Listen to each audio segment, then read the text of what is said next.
ఇన్ని రోజులు ఒక డాడీ సెంటిమెంట్ నాన్న నాన్న అనుకుంటే డ్రామా చేసింది. తర్వాత చూసుకుంటే మొన్న నాగార్జున ముంగని చెప్పింది ఇమ్మాన్యుయల్ నాతో ఫేర్గా ఉండట్లేదు అబద్ధం ఆడుతున్నాను. కానీ వాస్తవంగా ఇమ్మాన్యుయల్ చాలా ఫేర్ గేమ్ ఆడుతున్నాడు. అంతే ఈరోజు ప్రోమో చూసాను, నాకు నిజం బాగా అనిపించింది. అంటే పాప రామురాతడు తనూజ, రీతు చౌదరి, సాయి అని అబ్బాయి ముగ్గురు కలిసి డిస్కస్ చేస్తారు. రామరాత జస్ట్ కూర్చుంటే వీనికి కామన్ సెన్స్ లేదు, సెన్స్ లేదు అని చెప్పి తిట్టేసి వెళ్ళిపోతున్నది. అంత ఉండొద్దు మరి, అంత నువ్వేదో టాప్ 5 కంటెస్టెంట్ అని మరి అందరు వచ్చినచ్చు చెప్పారు కదా.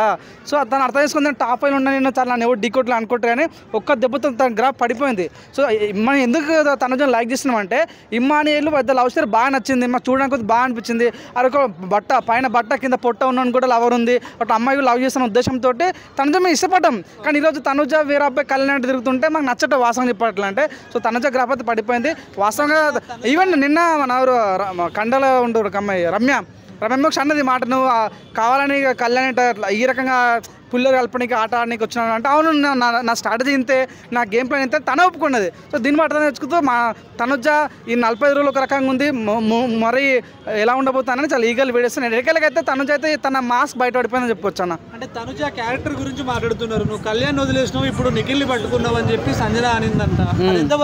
క్యారెక్టర్ బిగ్ బాస్ అంటే ఏదన్నా క్యారెక్టర్ కదా, బిగ్ బాస్ అంటే ఏమన్నా రాజకీయం చూపిస్తారు అవునన్నా కదా. బిగ్ బాస్ అన్నది క్యారెక్టర్. లాస్ట్ సోనియా ఒక అమ్మాయి ఉంది, ట్రయాంగిల్ లవ్ స్టోరీ నడుస్తుందని తను బయటకు తీసేస్తారు. సో ఇది కూడా అంత క్యారెక్టర్స్ వస్తున్నట్టు కాదు. కానీ వాస్తవంగా అయితే మీరు చూడండి, ఎగ్జాంపుల్ చెప్తా, పాపం సోల్జరు అక్కడికి టచ్ చేస్తుండు, అదని మన నాగార్జున వీడియో చూపించిండు.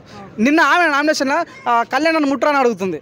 మరి అక్కడ ఒక న్యాయం ఇక్కడ న్యాయం కరెక్ట్ కాదు కదా. నీకే ఇష్టం ఉన్నప్పుడు అది క్యారెక్టర్ అసాసినేటెడ్ కాదని నా వ్యక్తిగత ఫీలింగ్. వాస్తవంగా అయితే తనుజ ఏదో ప్లాన్తో వచ్చినట్టుగా అనిపించింది అన్న. ఇన్ని రోజులు ఇమ్మాన్యుయల్తో లవ్ టైం అనిపించింది, మళ్ళీ కొత్తగా ఈయనతో చేయాలనిపించింది. వాస్తవంగా అయితే నాకైతే తన మీద ఉన్న రెస్పెక్ట్ అయితే నిన్నతో మెయిన్. ఈరోజు అయితే రామరాతో పక్కన చూస్తుంటే వెళ్ళిపోరా అని కామన్ సెన్స్ లేదు అంటుంటే కొద్దిగా బాధ అనిపించింది నాకైతే. చాలా మంది ఏమని కామెంట్ చేస్తున్నారంటే ఇమాన్యుయలే మాస్క్ ఇప్పుడు తీసిండు, ఇప్పుడు బయటపడ్డాడు, ఇన్ని రోజులు తనుజతో మాస్క్ పెట్టుకున్నాడు, రియాలిటీ ఇప్పుడు బయటకు వస్తుంది అంటున్నారు. నాకైతే వాస్తవం అయితే తనుజ నామినేట్ చేయాలన్నారు. చూడండి, చాలాసార్లు తనుజకి స్టాండ్ తీసుకున్న వ్యక్తి ఎవరు? ఇమాన్యుయల్. సో ఇమ్మాన్యుయల్ ఏ టాస్క్ తీసుకున్నా తను ఎప్పుడు సపోర్ట్ చేయలేదు కదా మన ఇమ్మాన్యుయల్ని. కానీ తను ఇమ్మాన్యుయల్ చేశాడు తను చాలాసార్లు రింగ్ విషయంలో కానీ చాలా ఇష్టం ఇమ్మాన్యుయల్ సపోర్ట్ చేశారు.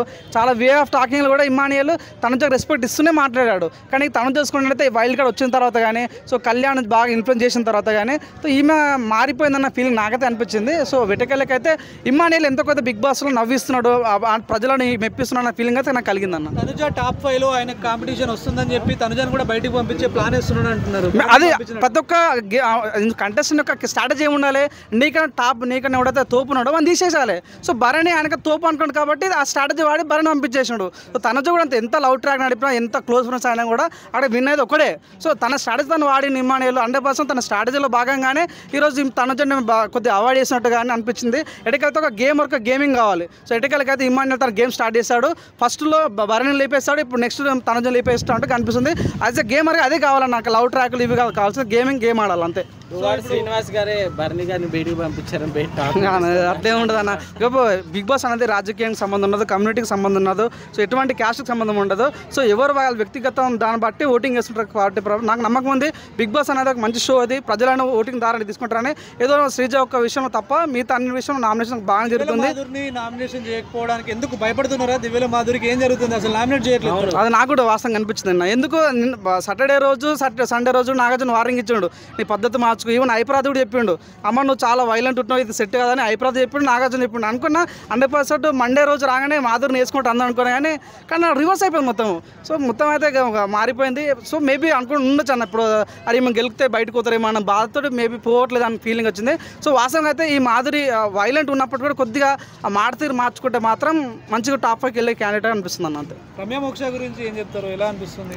రమ్య మోక్ష ఇన్స్టాగ్రామ్ వీడియో చూసిన, సో బయట ఒక రకంగా ఉంటారు, రీల్స్లో ఒక రకంగా ఉంటారు, రియాలిటీ ఒక రకంగా ఉంటారు. సో నిజంగా మనం చూసినప్పుడు రీల్స్ ఏముంది కానీ వాస్తవంగా అయితే ఇన్స్టాగ్రామ్ చూస్తుంటే చాలా క్యూట్గా ఉంది, అందంగా ఉందన్న ఫీలింగ్ వచ్చింది. కానీ రియాలిటీ షోలో చూసుకుంటే బిగ్ బాస్లో లైవ్ చూసినప్పుడు కూడా ఏంది అమ్మాయి దేవత అన్నది అసలు దేవతలాగా లేనలేదన్న ఫీలింగ్ అయితే కలిగింది అన్న.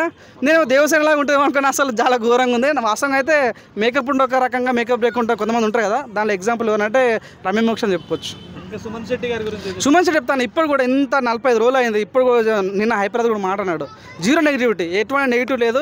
ఇంత ఇదే స్ట్రాటజీ తను ఫాలో అయితే మాత్రం చూడండి, టాప్లో అనుకున్న వ్యక్తి భరణి అనుకున్నాము, భరణి వెళ్ళిపోయింది ఆల్రెడీ. ఇప్పుడు తనజు కూడా నెగిటివ్ స్టార్ట్ అయిపోయింది. మీరు అన్నది ఇందాక ఇమ్మానియల్కు మాస్క్ ఆడుతున్నాను. సో వీళ్ళందరికీ దక్కని ఒక అరుదైన గొప్ప ఏంటంటే మన సుమన్ శెట్టి కలిగింది. సుమన్ శెట్టి చెప్తాను, సుమన్ శెట్టి ఒక ఫోటో పెట్టు, నువ్వే ఇన్స్టాగ్రామ్లో ఒక ఫోటో పెట్టు, కింద ఒక చిన్న బీజం పెట్టు, తందరి నాన్న తందరి బీజం పెట్టు, నీకు 1 మిలియన్ రాకపోతే నా పేరు మార్చుకుంటాను, అది తనుకున్న రేంజ్ అది. సో అవునని కాదు, సుమన్ శెట్టి ఇదే గేమ్ ఆడితే మాత్రం 100% పల్లవి ప్రశాంత్ ఏ రకంగా అయితే కప్పు కొట్టి ఆ రకంగా సునామీ సృష్టించిందో అట్లాంటి సునామీ రాబోతుంది. ఆ సుమన్ శెట్టి ద్వారా పాసిబుల్ అవుతుంది. నాకేం డబ్బులు లేదు సుమన్ శెట్టి టీం వాళ్ళు, కానీ వాస్తవం చెప్తాను తన మంచిగా ఆడుతున్నాడు.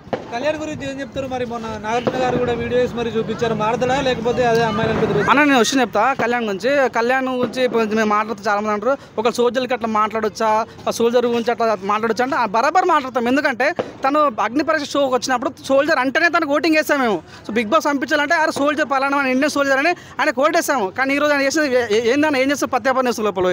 ఒకరోజు రైతు చోదరి దగ్గర ఉంటాడు, ఒక తనుజ దగ్గర ఉంటాడు, ఎక్కడి వరకు సందు దొరుకుతుంది మనం ఆట స్టార్ట్ చేస్తాడు. సో నిజంగా సోల్జర్ని కాదు, మన సోల్జర్ అనే తను ఓటేస్తాము. ఈరోజు సోల్జర్ బిహేవియర్ తను చేయట్లేదు, తన గేమ్ మార్చుకుంటే బాగుంటుందని కోరుకుంటున్నాం అంతే. రీతు గురించి ఏం చెప్తారు అంటే ఒకవేళ తగ్గితే అంటే లవ్ తగ్గితే వాళ్ళు బయటికి వెళ్ళిపోయే ఛాన్స్ ఉన్నాయి అనేది రీతు చౌదరి కానీ డిమాండ్ పవన్ కానీ ఒక మంచి ప్లేస్ ఏంటంటే లాస్ట్ టైం విష్ణుప్రియ అని ఒక అమ్మాయి ఉండే, తను సేమ్ స్ట్రాటజీ. విష్ణుప్రియ చాలా క్లోజ్ ఫ్రెండ్ ఎవరికి, రీతు చౌదరికి. సో విష్ణుప్రియ ఏ రకంగా అయితే గేమ్ ఆడిందో, ఒక లవ్ ట్రాక్ పెట్టుకొని టాప్ 5 వరకు ఏ రకంగా వెళ్ళాలని తనకు కోరిక ఉండదో అదే స్ట్రాటజీ. అవునని కాదన్నా చూడన్నా సినిమాలు ఎట్టుంటాయంటే లవ్ స్టోరీ ఉంటే మన నాణ్యన్న గురించి మాట్లాడుకుంటే నాణ్యన్న ఫస్ట్ నుంచి కూడా ప్రతి సినిమా లవ్ స్టోరీ ఇచ్చిండు. 20 సినిమాల దాకా అన్ని లవ్ స్టోరీలు ఒకటికి ఫ్లాప్ కాలేదు. సో లవ్ స్టోరీ నమ్ముకుంటే సినిమా హిట్ అవుతుంది నమ్మకంతో. ఇప్పుడు విష్ణుప్రియ అయితే ఏ రకంగా చేసిందో రీతు చౌదరి అదే రకంగా చేస్తుంది అనమాట. ఈ లవ్ ట్రాక్ కొట్టుకోవడం వల్ల కొన్ని సినిమాలు ఫ్లాప్ అయితే కొన్ని సినిమాలు అట్ట ఫ్లాప్ అవుతాయి. సో ఈ రకంగా విష్ణుప్రియ సక్సెస్ అయినప్పుడు కూడా రీతు చౌదరి అయితే డిజాస్టర్ అయింది, ఫ్లాప్ అయింది. ఇక్కడ నుంచి అయినా ఆ లవ్ స్టోరీ బంద్ చేస్తే ఆ లవ్ స్టోరీ వల్లనే డిమాండ్ పవన్ లోపల ఉన్నాడు, ఆయన ఎవరు కూడా తెలియదు వాస్తవంగా. సో కానీ ఈరోజు తను ఉన్నడానికి కేవలం ఆ లవ్ స్టోరీ వల్లనే. ఆ లవ్ స్టోరీ బంద్ అయితే మాత్రం డిమాండ్ పవన్ వెళ్ళిపోతాడు 100%. అయేషా గురించి ఏం చెప్తారు? ఆయుష అయితే నాకైతే కొద్దిగా జెన్యునిటీ కనిపించింది అన్న. ఎందుకంటే తను మాట ఇచ్చింది, నేను బిగ్ బాస్ వెళ్తే మాత్రం 100% బాండింగ్ కట్ చేస్తాను. తను వెళ్ళగానే ఫస్ట్ వీక్లోనే ఆ భరణితోని తనతో లవ్ ట్రాక్ లేపేసింది. తనుజకి ఇమానియల్కి లవ్ ట్రాక్ కట్ అయిపోయింది. సో అన్నదమ్ములు అమ్మ నాన్న మాటలు అన్నీ బంద్ అయిపోయినాయి. సో వాస్తవంగా అయితే బిగ్ బాస్కి ఎందుకు వస్తారన్న? అక్కడ ఫోన్లు ఉండవు, సెల్ ఫోన్స్ ఉండవు, పేపర్ ఉండదు, బయట న్యూస్ ఉండదు. అట్లాంటి బిగ్ బాస్ నేను నేర్చుకుంటా అనేది ఇంపార్టెంట్. సో అట్లాంటి బిగ్ బాస్ షోకి వెళ్ళిన తర్వాత తను ఏ రకంగా గేమ్ ఆడాలనేది ప్రజలకు నేర్పిస్తుంది. ఆయుష కూడా పాయింట్ మాట్లాడుతుంది. నిన్న కూడా నామినేషన్ సేవ్ అవ్వడం చాలా బాగా అనిపించింది. ఇట్లాంటి చూడన్నా మనం ఇందులో తను చొక్కతే చాలా అందంగా ఉంది అనుకున్నాం, కానీ ఆయుష కూడా చాలా అందంగా ఉంది. తను తమిళ బిగ్ బాస్ ఆడింది. ఇదే స్పీడ్తో మంచిగా ఆడితే మంచిగా ఉంటామని కోరుకుంటున్నాను. సో హైపరాది అన్నారు టైటిల్ విన్నర్, లేడీ విన్నర్ అయ్యే ఛాన్స్ ఉందని, అది నిజమే అవుతుంది అంటారా? మీరెవరు విన్నర్ అవుతారు? తనుజక్ అన్నాడు ఆ మాట. కానీ తనుజక్ అయితే ఈ రోజు అయితే చాలా ప్రతి ఒక్క మనిషికి నా వీడియో చూస్తుంటే చాలా బాగా కలిగింది. ఎందుకంటే రామరాత్రుడు ఆయన కంటెస్టెంటా కాదా చిన్నోడో పెద్ద పక్కన పెట్టేసి ఒక కంటెస్టెంట్ నీ దగ్గరికి వస్తుంటే తప్ప నేను దగ్గరికి వచ్చినట్టే పోరా నా దగ్గర రాకంటే నాకు ఎంత బాగా అనిపిస్తున్నా. సో అంటే తను ఈరోజు ఆ మాట్లాడడం వల్ల తన గ్రాఫ్ పడిపోయింది. సో మనుషులకు రెస్పెక్ట్ ఇచ్చే విధానం తను మర్చిపోయింది. మర్చిపోవడం వల్ల తన గ్రాఫ్ పడిపోయింది. 100% తనైతే కప్పు కొట్టదు. ఇంకోటి ఏంటన్నా లాస్ట్ బిగ్ బాస్ 8లో ఒక మాట వచ్చిందంటే కమెడియన్స్ కప్పు ఇయ్యరు అన్నారు కదా. ఈసారి బిగ్ బాస్ 9లో అదే ప్లాన్ చేశారు. 100% సార్ కమెడియన్ కప్పు కొట్టబోతున్నాడు. అది సుమన్ శెట్టి ఇమానియల్ అన్నది వేచి చూడాల్సిన అవసరం ఉంది. ఈ వీక్ ఎవరు ఎలిమినేట్ అవుతారు? ఈ వీక్ నేను అనుకుంటున్నా ఆ సాయి అని ఒక అబ్బాయి ఉన్నాడు. ఆ అబ్బాయి ఎవరో కూడా తెలియదు. ఆ సాయి దివి వాళ్ళిద్దరు ఉన్నారు కాబట్టి మేబీ వాళ్ళిద్దరు ఎవరికి వెళ్ళిపోయే ఛాన్స్ ఉంది. మాధురి ఉంది కదా, సంజనకి అయితే ఓట్ బ్యాంక్ ఉంది ఆల్రెడీ కాబట్టి తనైతే సేఫ్ అవుతుంది. సో దివి వర్సెస్ సాయి చేరే ఛాన్స్ ఉంది. దివికి అంత ఓట్ బ్యాంక్ లేకపోవచ్చు కానీ రామరాథ్ 100% సేఫ్ అవుతారు. 100% రామరాథ్ ఈజ్ గోయింగ్ టు సేఫ్ అనమాట. కాకపోతే దివి వర్సెస్ సాయి జరిగిపోయే ఛాన్స్ ఉంది. సాయి అన్న దివి అని వెళ్ళిపోయే ఛాన్స్ ఉంది అన్న. అంతే. ఓకే.